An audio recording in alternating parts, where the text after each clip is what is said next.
Okay, the recording is in progress.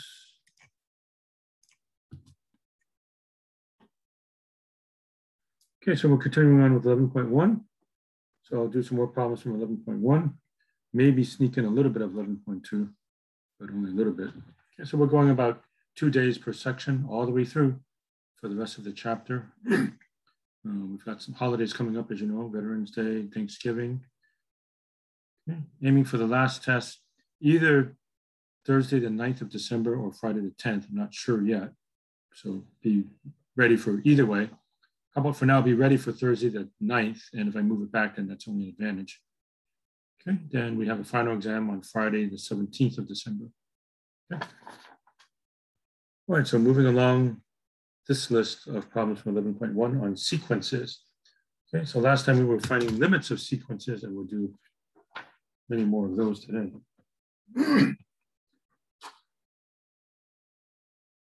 Okay, problem 43.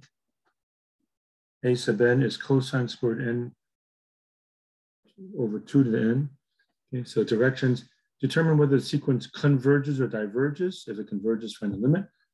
So each of these, we're taking the limit as n approaches infinity. It's just like a function. Only difference is this function, you're only allowed to plug in stuff like 1, 2, 3, 4, 5 in general. You're not plugging in fractions, decimals, negatives, and so on. So in some sense, that actually makes it a little bit easier. Okay, so you're taking the limit as n approaches infinity of all these guys.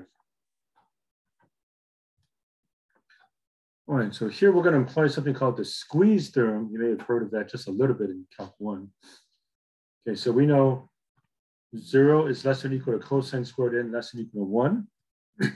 Property of trig. Cosine function lies between -1 and 1. Then when you square it, you're only going to get stuff between 0 and 1. Then I divide everything by 2 to the n, which is a positive quantity. We're only plugging in positives. 0 over that is 0. Cosine squared n over 2 to the n, and 1 over 2 to the n. Okay, I know limit n approaches infinity of 0 is 0. It doesn't depend on n. And what's the limit as n approaches infinity of 1 over 2 to the n? That's also 0. 2 to a super big number is 0. So therefore, something that's squeezed between them two, right? So by the squeeze term, limit as n approaches infinity of cosine squared n over 2 to the n is also equal to 0. Okay, so here we employed the squeeze theorem to show that the limit was 0. Here's problem 45. N sine of 1 over n. Okay, this is sometimes thought of as infinity times 0. Okay, so infinity times 0, you can't really tell. We're talking about limits. There's no real number infinity. Okay, it means if you have a super big number times a super small number, what do you have? Well, you can't tell right away. It might be big, it might be small, it might go to 5. Okay, this is big, this approaches 0. So what we do is rewrite this as, instead of multiplying by n, I divide by 1 over n. Okay. Then I get something of the form 0 over 0. Okay. So limit n approaches infinity, sine of 1 over n divided by 1 over n. That's a 0 over 0, which allows me to use L'Hopital's rule from Calc 1. Okay, when n gets big, this is 0. This is 0. So I'm taking the sine of 0, which is also 0. Okay. So I can do L'Hopital's rule. So we call L'Hopital's rule. If you get 0 over 0 or infinity over infinity, take the derivative of the top and the derivative of the bottom, and you get the same limit. So the derivative of the bottom is 1 over n prime. Yes, I could work it out. It can come out to be -1 over n squared, but I'll show you it actually doesn't matter. Okay, what's the derivative of the top? Cosine of 1 over n. Then by the chain rule, it's the derivative of 1 over n, which I'm just going to call 1 over n prime. I can cancel 1 over n prime with this 1 over n prime. So that saves me the work of actually working out -1 over n squared and all that. Okay. And now I can just work out this limit. Limit n approaches infinity of cosine 1 over n. N gets big, this approaches 0, and the cosine of 0 is 1. So the limit is just 1. Okay, so that's all for that one.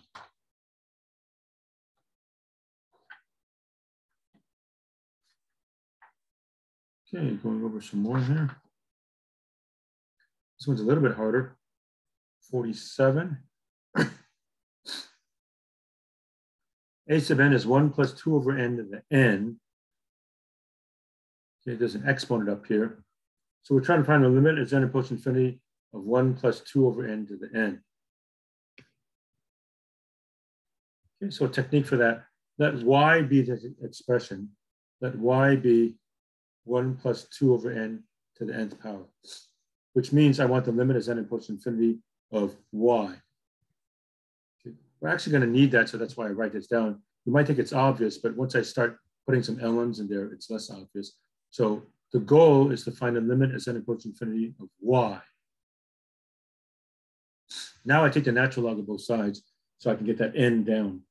So ln of y is ln 1 plus 2 over n to the n. Once I do that, this n comes in front. So it's n times this, which I'm going to choose to write as ln 1 plus 2 over n divided by 1 over n. So multiplying by n is the same as dividing by 1 over n. That way it looks like the previous problem. In fact, this setup is almost exactly like what we did for the previous problem, right? Instead of saying multiplying by n, I divide by 1 over n. Now I take the limit as n approaches infinity of both sides. So I'm going to compute this limit, realizing I don't want ultimately what I want. I want limit as n approaches infinity of y. I'm going to get limit n approaches infinity of ln y. I have to keep that in mind. Okay, and we know how to get rid of an ln. We exponentiate at the final analysis. Okay. All right, so now I work this problem out very similar to the previous problem. Okay, so let's see, what do we have? So limit n approaches infinity, ln y is limit n approaches infinity. Okay, how do I differentiate ln of something? 1 over that times the derivative of this. So I'm differentiating 2 n to the minus 1. That's negative 2 n to the negative 2. The bottom here, I'm differentiating n to the negative 1, which is negative n to the negative 2. Okay, that negative cancels that negative, so that's a positive. And then the negative 2's cancel out. So these are gone, these are gone. I do have a 2. 2 times 1 is 2. So now I'm left with limit n approaches infinity of 2 over 1 plus 2 over n, which I can figure out. Okay, so now when n gets super big, this approaches 0. So the limit is 2 over 1 plus 0, 2. So summarizing, I've given away the answer already here, but I now have limit n approaches infinity of natural log of y is equal to 2. But that's not my answer, because that's why I wrote down here. We actually want the limit as n approaches infinity of y. I have the limit as n approaches infinity right now of ln y. So to get rid of the ln, we exponentiate. Okay. And yes, there is a property of limits that says you can take a limit outside, get the e and the ln next to each other, and they cancel out. So ultimately, limit n approaches infinity of y is equal to e squared, which is my final answer. So my final answer is just e squared.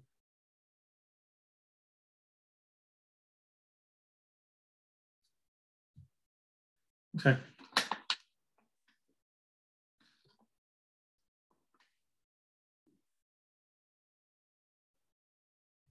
Okay, 49. A sub n is ln 2n squared plus 1 minus ln n squared plus 1. I will take advantage of a property of logs. Ln a minus ln b is ln of a over b, right, as a quotient. And now I want the limit as n approaches infinity of this quotient.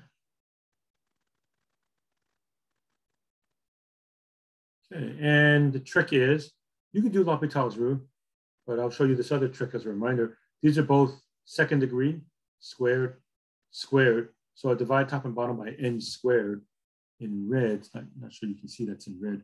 But I take the 2n squared plus 1 divided by n squared, and the n squared plus 1 divided by n squared.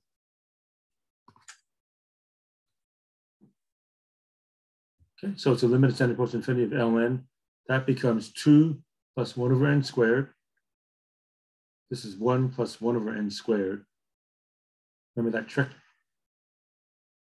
And now when n gets super big, that goes to 0, that goes to 0. So I just have ln 2. So final answer is natural log of 2.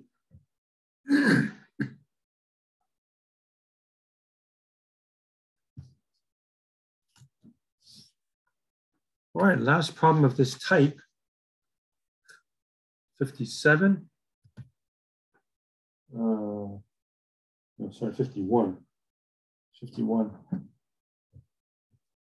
A sub n is arctan of ln n. All right, so limit as n approaches infinity. When n gets big, ln n gets big. And what is arctan of a super big number? It's pi over 2. Okay. You might recall that from the graph of arctangent. The graph of arctangent looks like this. Worth knowing that one. This is y equals pi over 2. This is y equals negative pi over 2. Okay. So when n gets big, ln n gets big, and arctangent of a super big number is pi over 2. Okay. There is a way that you can check that. If you forget, you can put it on your cheat sheet, by the way, but if you forget, you can just take arctangent of a super big number, as long as you're in radian mode. So let me try that on my own just for fun. So last time I taught, I was in degree mode because I was doing trig. So let me switch back to radian mode. Okay, so now I'm in radians. Okay, so I'll just hit inverse tangent or arctangent, and then I just hit a super big number like that. 1.57. Okay, and let me actually type pi over 2. Pi divided by 2. Every single digit's the same, right? So there it is, arctangent of a super big number, pi over 2.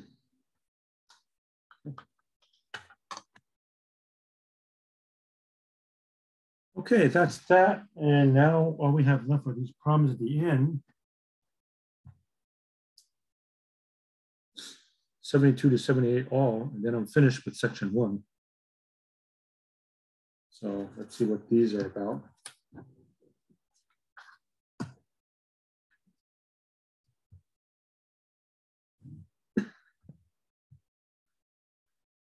Okay, determine whether the sequence is increasing, decreasing, or not monotonic.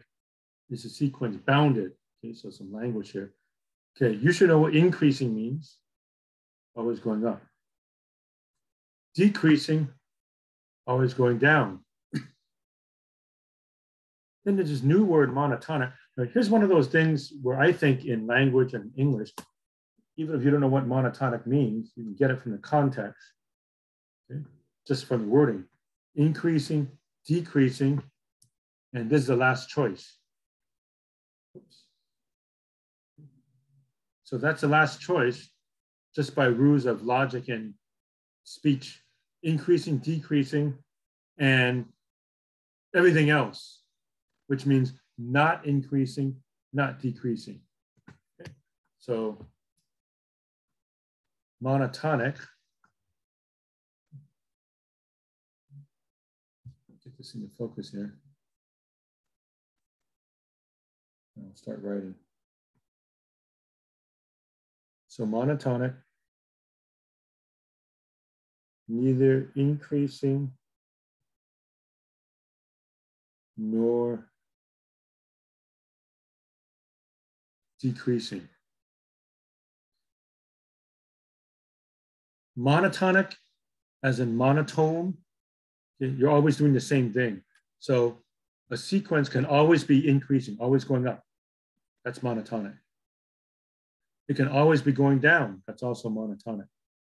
So that means if it's neither increasing or decreasing, not monotonic, it means it goes up and down some of the time. Right? So it's neither increasing nor decreasing. Okay, bounded. What is bounded? Well, it doesn't get as big as you want, doesn't get as small as you want.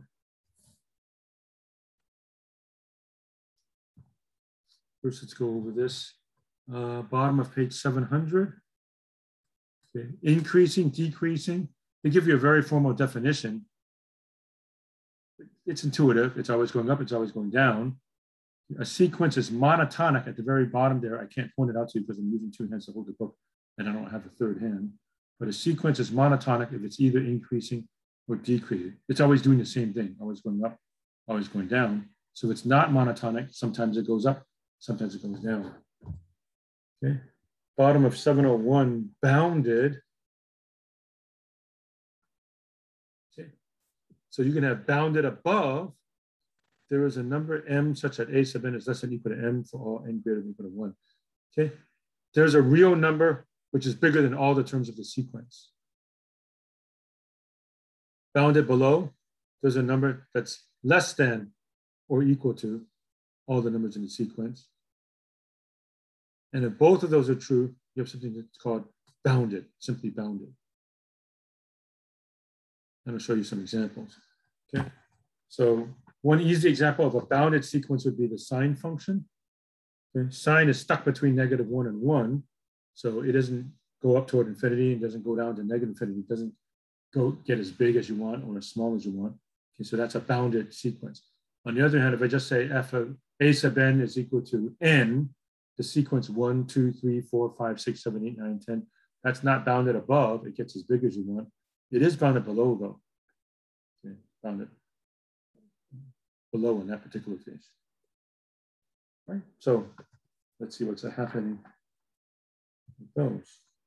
So we have 72 to 78. All right, so let me show you some of those.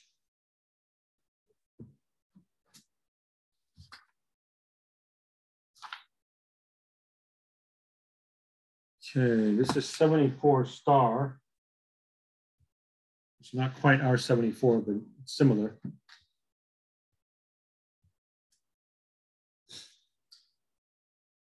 All right, so I just write some of the terms. Plug in 1, -1/7. Plug in 2, 1/10. Plug in 3, 2 times 3 minus 3 is 3. 3 times 3 plus 4, 13. Plug in 4, 2 times 4 minus 3 is 5. 3 times 4 plus 4, 16. 7 over 19. Okay. This is the first 5 terms of the sequence, right? So if it asks for the first 5 terms, here it is. Okay, so take a look at this. Is it bounded? Yes, it is. Okay. The numbers, there's only one negative, so it's bounded below by -1/7, for instance. And looks like none of these terms get past 1. In fact, you can tell for super big N, the limit would be 2/3. So this sequence is bounded. Okay, it's stuck between 2 numbers. Okay. The lower bound is -1/7. By the way, once you have a lower bound like -1/7, that means -1, -2, -1,000,000 would also be lower bounds. Okay, once you have a lower bound, you can pick any number below that. And likewise, once you have an upper bound, you can pick any number above that also as an upper bound. Okay, so it looks like 1 qualifies as an upper bound. I don't know if that's the smallest upper bound. We could probably get lower, but it does qualify as a bounded set. And it looks like this sequence is increasing. It's always getting bigger. Well, that's from negative to positive. This is bigger than that. This is bigger than that. This is bigger than that. You can check this out. Looks like the sequence converges to 2/3 ever so slowly. So it's increasing. That's all.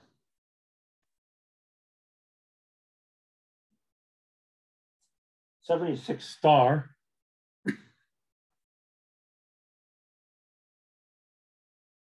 A sub n is n, whoops, A sub n is n e to the negative n, or n over e to the n. Okay, plug in 1, 1 over e. Plug in 2, 2 over e squared. 3 over e cubed, 4 over e to the 4th. Is it bounded? Looks like it. E is like 2.7, so all the terms seem to be smaller than 1. And a lower bound seems to be 0. In fact, it looks like the terms approach 0. Right? And they do. It's a decreasing sequence. This is smaller than that. This is smaller than that. This is smaller than that. After all, you get 1,000,000 over e to the 1,000,000. 1,000,000 sounds big, but that's puny compared to e to the 1,000,000. So I would say bounded, decreasing.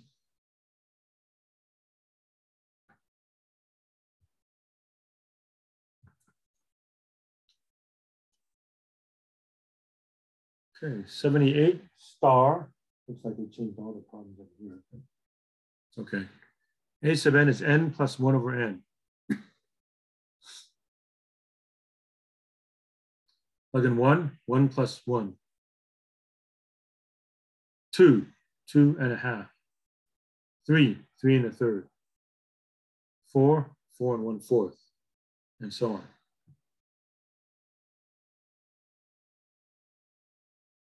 Well, it certainly looks like it's increasing. It gets as big as you want above, so it's not bounded, right? There's no biggest number that's higher than all these, but it is bounded below by 2. All the terms are greater than or equal to 2. So 2 is a lower bound, which automatically means 1 is a lower bound, 0 is a lower bound, negative 50 is a lower bound. But there's no bound above. These just get bigger and bigger and bigger. So we would say increasing, not bounded, but it is bounded below. Okay, and let's see. 72 star. Sorry, it looks like I'm giving only stars this time. A sub n is negative 2 raised to the n plus 1. It's a very unusual set. Okay, the negative 2 here means it's going to alternate. You can tell if you plug in 1, you have negative 2 squared. Plug in 2, you have negative 2 cubed. Plug in 3, you have negative 2 to the 4th power. Okay, so this is not monotonic. It goes up and down, and it's not bounded either. There's no number that's higher than all of them. There's no number that's lower than all of them, right? The numbers get super big. The numbers also get super small. It's like as much as you want. So this strange sequence is not monotonic. It goes up and down, up and down, up and down, up and down, and there's no bound. It goes as high as you want and it gets as low as you want. And yet there's no limit for this sequence either.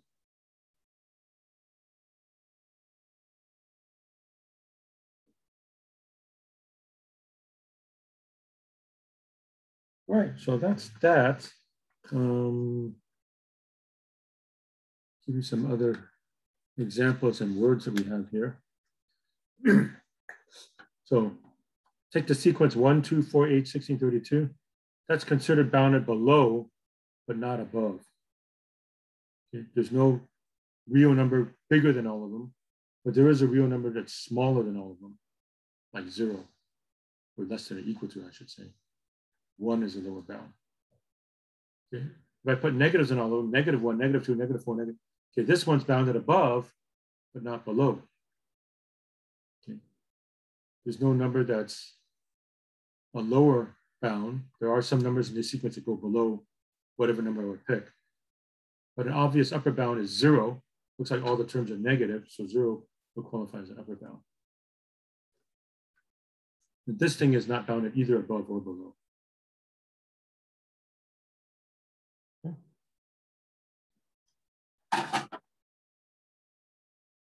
All right, I'm actually done with the section. So that being the case, let me go ahead and, I think I have time. Yeah, let me go ahead and do some of the evens here instead of just leaving you hanging with stars, so to speak. Let me set up the evens for you. A sub n is cosine n, 72.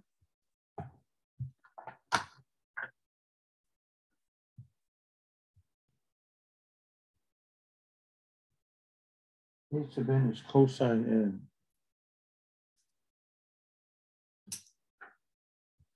So it's cosine 1, cosine 2, cosine 3, and so on.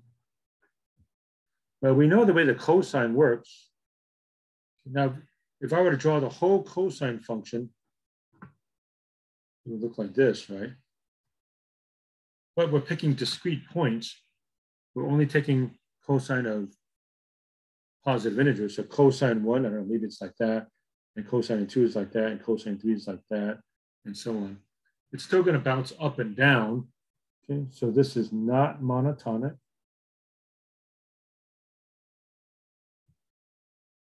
But it is bounded, right? It's bounded between -1 and 1. So not monotonic, but it is a bounded set. 7.172.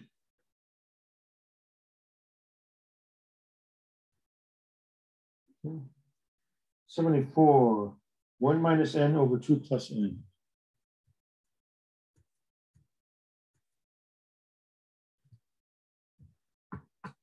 Okay, plug in 1, I get 0. Plug in 2, let's see, -1. Plug in 3. Plug in 3, what do you get? -2 over negative.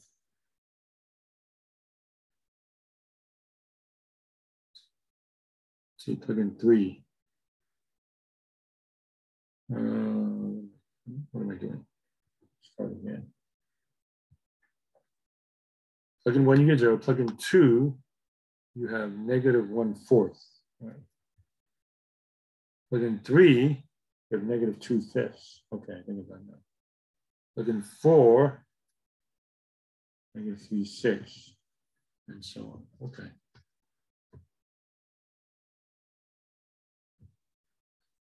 -0.25, -0.4, -0.5. It looks like it's decreasing.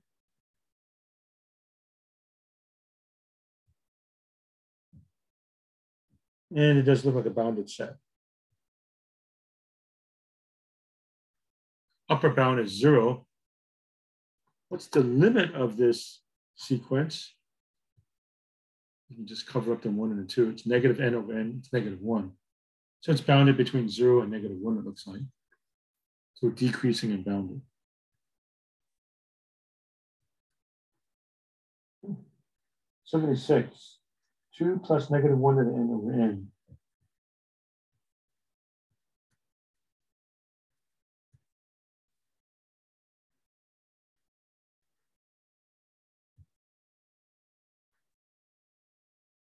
No. 2 plus, plug in 1, 2 plus -1. Plug in 2, 2 plus 1/2. Plug in 3, 2 minus 1/3. Plug in 4, 2 plus 1/4. Okay, get the pattern. 2 plus 1, 2 minus 1/2. 2 plus 1/2, 2 minus 1/3, 2 plus 1/4. Okay, so it's not monotonic. In fact, we'll get to this later quite a bit. It's what we call alternating between pluses and minuses.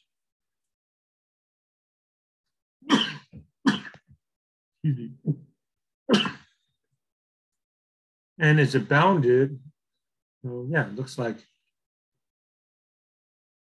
it's 2 plus something that's smaller than 1 on each end. So it looks like it's bounded between 1 and 3, actually.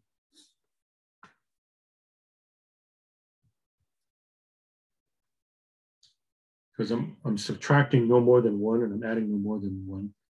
So looks like we're stuck between 1 and 3, sorry. Bounded between 1 and 3.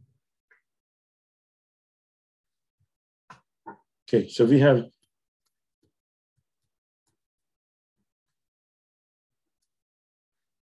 for this entire chapter, if you see anything like this, that's a good guess that we have something that's called alternating. Right? Or it could be n plus 1 or n minus 1. N plus 1 or n minus 1, just to check to see that your first term is either positive or negative, as the case may be. Right? If you plug in 1, that's -1. Plug in 2, it's 1. Plug in 3, it's -1. If you plug in 4, it's 1. And then divide it by whatever. That's going to make the sequence alternating.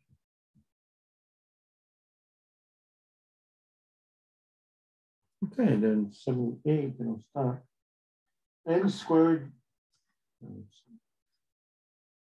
n cubed minus 3n plus 3.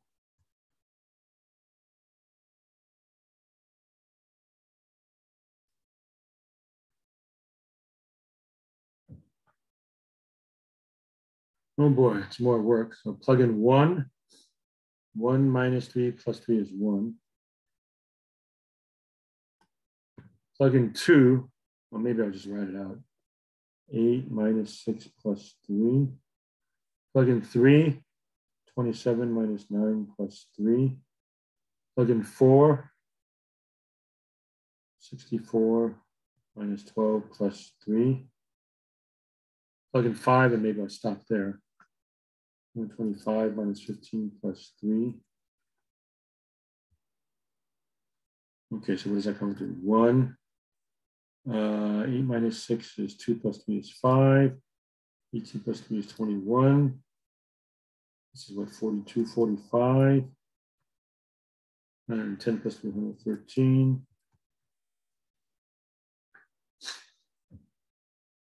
Okay, so clearly it's increasing. And it's not bounded,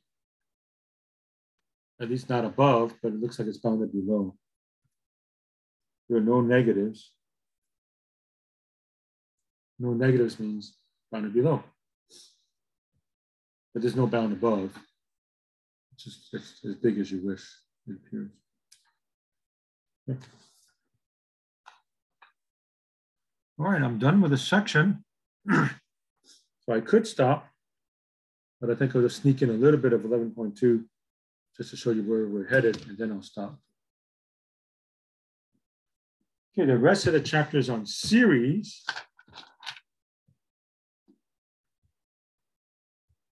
Page 707. So what's happening in a series is now you're adding up the terms. Infinite series. See the summation notation? The bottom of what I'm showing you, I can't point it out because I don't have any more hands. But see where it has the sigma symbol, summation. N equals 1 to infinity of a sub n, very bottom of the screen that I got there. Or sometimes just summation of a sub n. Okay, so the Greek symbol, sigma, I think you've seen that before, it means add them up. N equals 1 to infinity, we're adding up infinitely many terms in a series.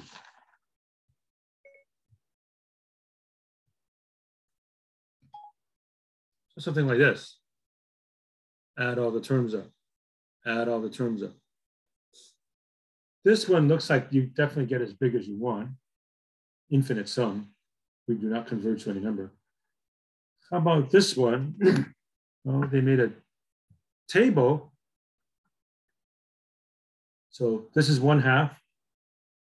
N equals 2 means they added up these. 0.75, that's 1/2 plus 1/4.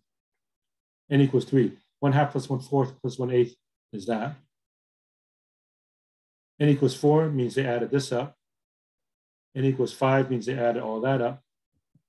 Here's the sum of the first 25 terms, 0.9999997. It definitely looks like the series converges to 1. So we consider the partial sums. So the A's are for the terms. What's S? S is the sum of the terms. Okay, so S2 means the sum of the first 2 terms. S4, sum of the first 4 terms. Sn, sum of the first n terms. And in general, that's summation I equals 1 to n of a sub I. All right, so in this case, we get a real number. In this case, we do not get a real number. So as you might guess, bottom of 708.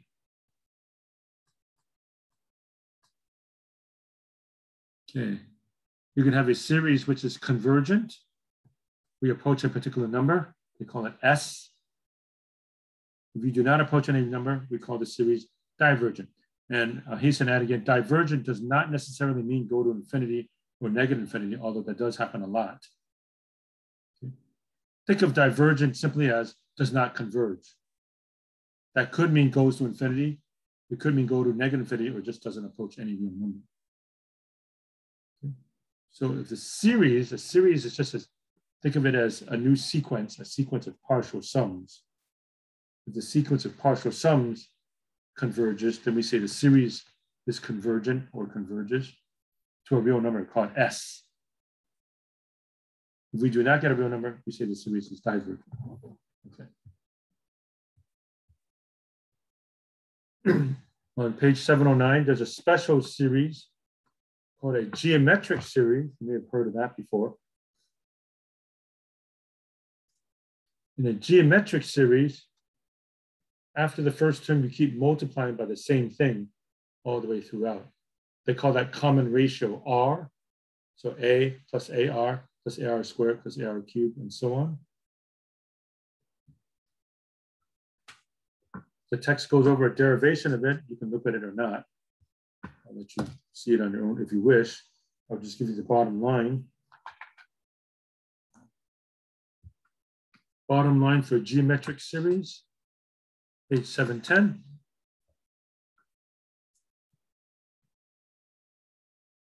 The summation comes out to be A over 1 minus R. Put this on your formula sheet.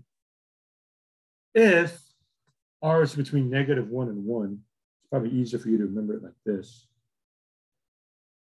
Absolute value of R is less than 1. You say, what's this absolute value of R less than 1 stuff? That means R is between -1 and 1. Okay? That means the ratio is getting smaller in absolute value. Okay? So if you have an infinite geometric series, the sum is A over 1 minus R, if R is between -1 and 1. Otherwise, the series is divergent. Okay. The little mini proof of that is everything here. You can look at it or not. So in this section, we'll be doing quite a bit with geometric series. So here's my version. And so S is A over 1 minus R. A is the first term. So the first term of the series is A. And most of the rest of this chapter will be talking about series, not sequences. Okay, so series, you're adding up terms. S is A over 1 minus R. R is a common ratio. So we use this formula if R is between -1 and 1, or that's what the book means by absolute value of R is less than 1. Okay, and I was going to begin that starting tomorrow, but otherwise I'm going to stop right there. That was enough for today. So in terms of quota-wise, I finished everything I wanted to, and I snuck in a very little bit of 11.2, and we'll continue with 11.2 tomorrow. Okay, so that's about it. Let me stop the share and see if anybody has any questions. Check the chat. Yeah, I don't see anything there. Any questions, please? Otherwise, we're done. All right, have a good day, everybody. We'll see you next time. Okay, bye. Take care.